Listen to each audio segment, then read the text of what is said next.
कौन कर तू वर्षा माछ भजा चल माछ भाजी तू मैं फर्स्ट टाइम आज माछ भाजी कि माछ के जाने ना कोन तो ससुर आनी ना तो गेलु आनी दादा आइले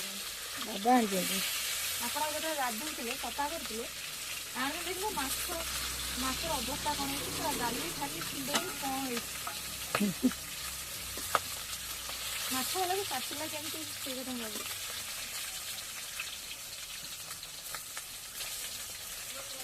चिंगुड़ी माछ आनी हाँ चुंगुड़ी माछ कहती आनी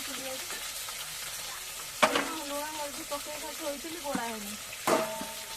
मन नहीं गोड़ा हाँ तो सासू को रांधिकी दिए तो ससुर को रांधिकी दिए खा तू तो सासू खाइए ହେଲା ଏଡ଼ିଆ मम मम ହଁ ହେଇ ରେ